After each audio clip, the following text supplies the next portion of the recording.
हम बताइए और ये बताइए कि कल किस तरह की स्थिति यहाँ पर देखने को मिली थी। ये इलाके को ओल्ड इस्लाम कॉलेज कहा जाता है। इसके बैक का साइड है। हाँ। और इधर में भालदारपुरा है जो बाहुबल मुस्लिम बाहुबल है। कल शाम को जैसे ही चौक में ये वारदात हुई और उसके बाद फतराव हुआ और उसके बाद दंगाई आए, हम लोग चौक में थे, हमको पता चला कि इधर में भी कुछ लोग आ रहे हैं करके हम गली में आए। हम 10-15 लोग यहाँ देखा, बहुत सारे लोग थे, काफ़ी तादाद में थे और वो भीड़ फिर उधर से आई और गली में घुस गई। हम नीचे में चले गए और फतराव होने लगा। पहले उन्होंने फतराव किया, उसके बाद उन्होंने वो गाड़ियाँ जलाना चालू किया और पेट्रोल बम भी उनके हाथ में थे, उनके पास बम सुतली बम भी थे और बड़ी तादाद में फतरे और उनके हाथ में चाकू तलवारें वो भी थी। ये आप देख सकते हैं कि जैसे कि दत्ता यहाँ पर बता रहे, दत्ता स्थानीय निवासी है और मुख्य तौर पे मैं आपको आगे की भी तस्वीरें दिखाना चाहता हूँ। यहाँ पर भी कुछ एक गाड़ियाँ हैं, कुछ घर है जिन्हें निशाने पर लिया गया था। मैं आपको वो भी तस्वीरें दिखाऊंगा और मुख्य तौर पर अगर देखें तो फिलहाल यहाँ पर तनावपूर्ण शांतता दिख रही है, लेकिन इलाके के कुछ इलाकों में पूरी तरीके से कॉर्डन ऑफ कर दिया गया है। वहाँ से लोगों को बाहर जो है वो आने नहीं दिया जा रहा है। सामने की एक गाड़ी है, ये गाड़ी भी आप देखिए, इसे भी जो है वो यहाँ पर निशाने पर लिया गया। आप देख सकते हैं कि लगातार ये गाड़ियाँ यहाँ से एक के बाद एक पूरी गाड़ियाँ जो यहाँ खड़ी थी वो यहाँ पर तहस नहस यहाँ पर देखने को मिल रही है। लेकिन मुख्य तौर पर अगर देखें तो जो पुलिस का कहना है, पुलिस ने साफ तौर पर कहा है कि अफवाह की वजह से ये पूरा जो है घटनाक्रम यहाँ पर देखने को मिला है। महाराष्ट्र के मुख्यमंत्री देवेंद्र फडणवीस, जिनका एक गृह शहर है, उन्होंने साफ तौर पर यह कहा है कि जिस भी दंगाई ने, जिस भी लोगों ने साजिश रची है, उन पर कड़ी कार्रवाई जो है वो सरकार करेगी। तो यहाँ पर अब देखना होगा कि किस तरह की कार्रवाई की जाती है और कौन कौन इस हमले के पीछे थे, इस तरह की हिंसा के पीछे थे। तो इस हिंसा पर अब सियासत भी लगातार गर्माती जा रही है। कांग्रेस के सांसद प्रमोद तिवारी ने यहाँ पर बीजेपी सरकार पर हमला बोला है, उनसे वो बातचीत आपको सुनवाते हैं।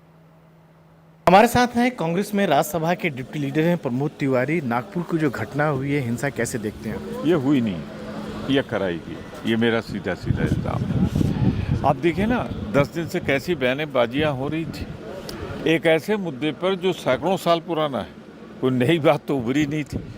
मुझे तो ऐसा लगता है कि देवेंद्र फडणवीस सरकार ने जो वायदे चुनाव में किए थे नहीं पूरे कर पा रहे हैं। इसी तरीके से जो 48 लाख मतों का घपला हुआ है, बढ़ाए गए हैं पार्लियामेंट असेंबली के बीच में, एक एपिक कार्ड पे कई नंबर मिले हैं, इन सब चीज़ों की जो मांग उठ रही थी उससे ध्यान हटाने के लिए टेंशन पैदा किया गया। अरे हाई कोर्ट के एक सिटिंग जज से जांच हो जाए, सारी सच्चाई सामने आए। लेकिन नागपुर में ये होना बड़ा सवाल करता है। केंद्रीय मंत्री नितिन गडकरी आते हैं, मुख्यमंत्री वहीं से नागपुर से आते हैं, उसके बावजूद इस तरह की कानून हिंसा। व्यवस्था तो सीधे सा मसला है मुख्यमंत्री से, गृह मंत्रालय उन्हीं के पास है। कैसे हुआ ये बताएं वो। लेकिन उप मुख्यमंत्री यह कह रहे हैं कि इसके पीछे साजिश की बात कह रहे हैं, गहरी साजिश। पता नहीं मुख्यमंत्री और उप मुख्यमंत्री के बयानों में क्या फर्क है। तो क्या राज्यसभा में मुद्दा उठाएंगे सर ये सर? निश्चित रूप से उठेगा ये मुद्दा।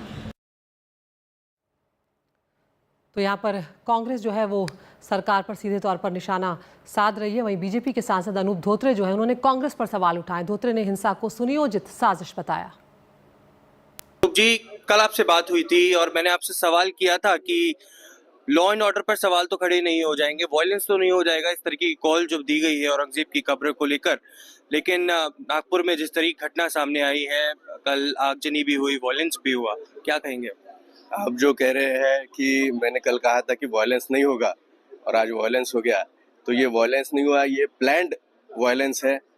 हमारे यहाँ का कांग्रेस का एमएलए है जो 307 का आरोपी है, जिसने हमारे यहाँ पे कोई भी रीजन ना होने के बावजूद दंगे भड़काए थे, पुलिस स्टेशन को घेर लिया था। ऐसे लोगों को कांग्रेस रिप्रेजेंट करती है। और ये जो नागपुर की घटना है, इसके जो आरोपी है, मेरा ये आरोप है कि ये लोग एक पार्टी को बिलोंग करते हैं जो एनडीए का पार्ट नहीं है। ये इनकी मनीषा है, मकसद है कि लोगों को इकट्ठा करके दंगले भड़का के इनके पॉलिटिकल एम्बिशंस पूरे करना था।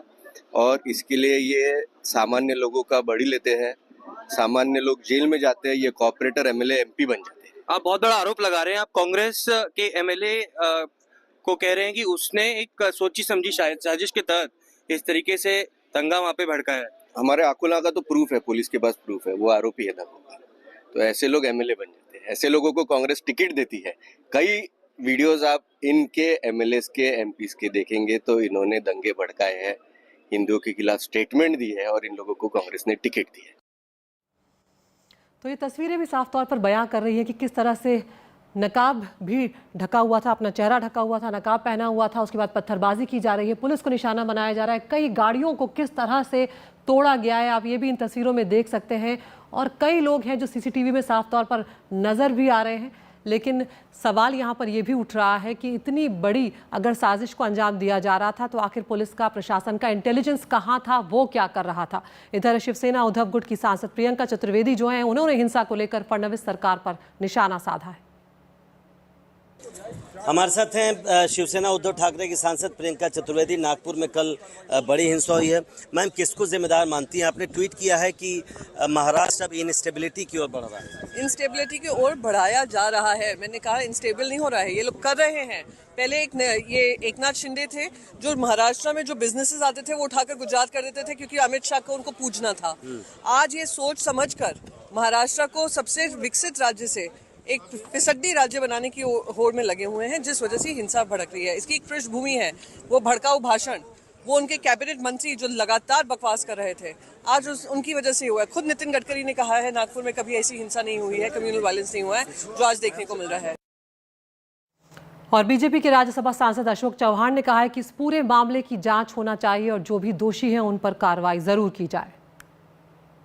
जिस तरीके से कल दंगे भड़के नागपुर में और लगातार इस बात को कह भी रहे थे कि इस तरह की घटना हो सकती है अगर इस तरह का कॉल दिया गया है, तो आपको क्या लगता है क्या वजह रही होगी इसके पीछे? नहीं, वजह तो मैं जानता नहीं हूँ। ये तो अंडर इन्वेस्टिगेशन इश्यू है। काफी लोगों को हिरासत में लिया गया है, जान माल का नुकसान तो हुआ है। वहाँ पर जितना नुकसान हुआ है तो मैं समझता हूँ कि उसके ऊपर तहकीकात करके जो भी जिम्मेदार लोग इसके लिए उसके ऊपर कार्रवाई होनी चाहिए। सर, शिवसेना का आज एक सामना में आया है आर्टिकल, उसमें कहा है कि जो मराठास का विजय का मनाने का ये एक जगह थी क्योंकि औरंगजेब को मराठाओं पर विजय मिली थी, आप उसको हटाने की बात गलत है, मतलब उसको हटाना नहीं चाहिए। और यही देखिए, मैं उस विवाद में जाना नहीं चाहता हूँ। औरंगजेब की क्रूरता, औरंगजेब का उस वक्त का एडमिनिस्ट्रेशन, प्रशासन, इतिहास में सभी चीजें लिखी गई है। पर आज इसमें जाकर मतलब क्या है? जो चीजें इतिहास में हो गई है उसको आज उठाकर उससे लोगों को नुकसान पहुंचाना ये उचित नहीं है। मैं समझता हूँ तहकीकात पुलिस करने के बाद में सच्चाई सामने आएगी। इसके लिए जो भी जिम्मेदार उस पर कानूनी कार्रवाई होनी चाहिए। इतिहास से छेड़छाड़ नहीं होनी चाहिए। इतिहास में जो चीज हो गई उसको तो बदल नहीं सकते आज। हमारा यही कहना है, इतिहास में जो भी चीजें आज हो गई है उसको लेकर आज दंगे फसाद उठाना ये उचित नहीं। खबरें हटाना भी गलत है इस तरह की। मैं इस पर कोई बयान नहीं करना चाहता। और फिलहाल एनडीटीवी इंडिया पर एक छोटे से ब्रेक के लिए रुक रहे हैं, आप कहीं मत जाइए, खबरों का सिलसिला लगातार जारी है।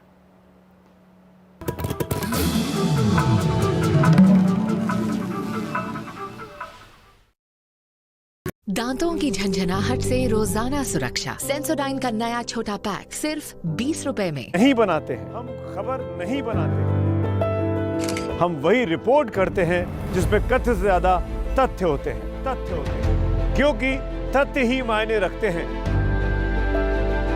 हम जाते हैं खबरों की आखिरी परत तक। अगर एक भी आदमी की जिंदगी पर पड़े असर तो यही है खबरों की खबर।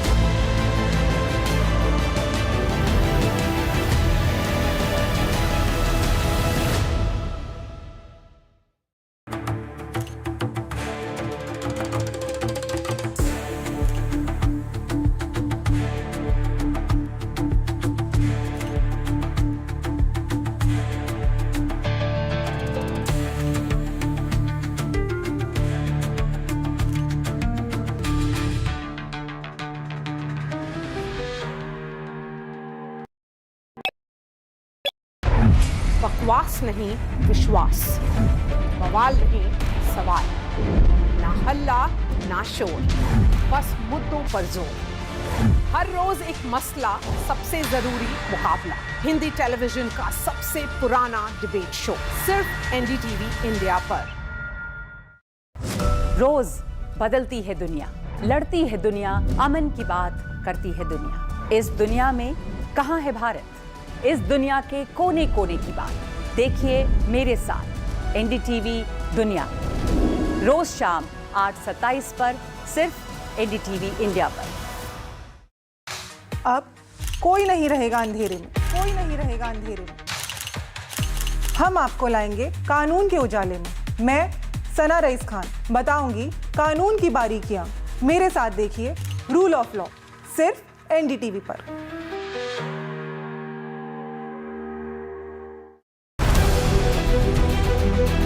खबरों की आपाधापी में खो जाती हैं कुछ खबरें और नजरअंदाज हो जाती है कई बदलावों की बुनियाद। ऐसे में जटिल विषयों के आसान जवाब देखिए एनडीटीवी एक्सप्लेनर, तह की बात, सिर्फ एनडीटीवी इंडिया पर।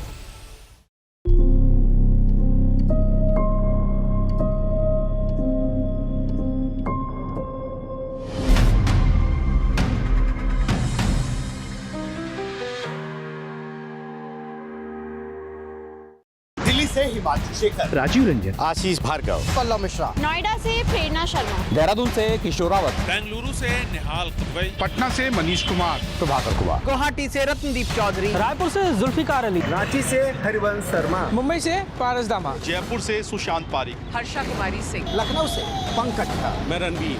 देश के बड़े शहरों की बड़ी खबरें मेट्रो नेशन 10 रात 9:57 पर सिर्फ एनडीटीवी इंडिया पर।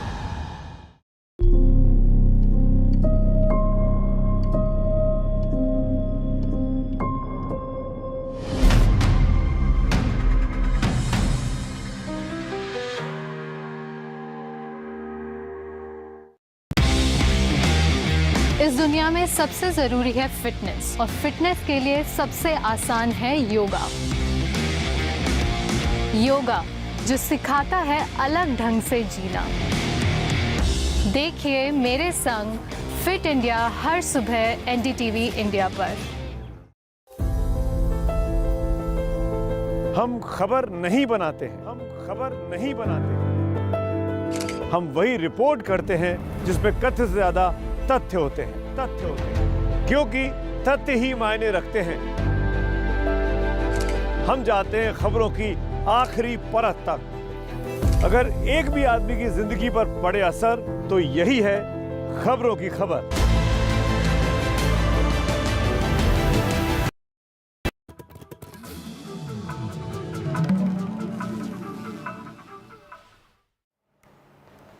और नागपुर में हिंसा को लेकर बड़ी खबर इस वक्त सामने आ रही है। नागपुर हिंसा को लेकर अब एफआईआर दर्ज कर ली गई है। कुल 5 एफआईआर इस मामले में प्रशासन ने यहां पर दर्ज की है। मुख्यमंत्री देवेंद्र फडणवीस ने विधानसभा में इसकी जानकारी दी है। साथ ही उन्होंने कहा है कि उपद्रवी जो हैं वो बख्शे नहीं जाएंगे। कानून व्यवस्था से किसी भी तरह का खिलवाड़ जो है वो बर्दाश्त नहीं किया जाएगा।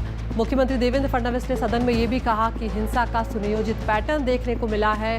कल शाम तक नागपुर में स्थिति बिल्कुल सामान्य थी, लेकिन शाम के बाद अचानक स्थिति बदल गई और इस तरह की हिंसा देखने को मिली। उन्होंने कहा कि एक ट्रॉली भरकर पत्थर जो है वो वहाँ पर मिले हैं और इस मामले में अब जांच को तेज कर दिया गया है। कुल 5 एफआईआर यहाँ पर दर्ज की गई हैं और ये भी मुख्यमंत्री ने सीधे तौर पर कहा है कि उपद्रवियों को बख्शा नहीं जाएगा। अलग अलग तस्वीरें यहाँ पर कई सवाल जो हैं वो खड़े कर रही हैं। आप देख सकते हैं किस तरह से नफरत की आग जो है नागपुर में कल महल इलाके में देखने को मिली है। आगजनी हुई है, तोड़फोड़ हुई है और हिंसा की तस्वीरें जो हैं वो कई जगह कई इलाकों में सीसीटीवी कैमरों में कैद हुई हैं। विधानसभा में भी इस मुद्दे पर तकरार देखने को मिली है और आज आगजनी और हिंसा का जो कल दौर चला है उसके बाद आज बर्बादी का मंजर साफ तौर पर देखा जा रहा है। कई गाड़ियों को कल आग के हवाले कर दिया था और अब यहाँ पर पुलिस जो है वो सख्ती कर रही है। एफआईआर दर्ज की गई है, उपद्रवियों पर एक्शन लिया जा रहा है और मुख्यमंत्री ने यहाँ पर सदन में इसका जवाब भी दिया है।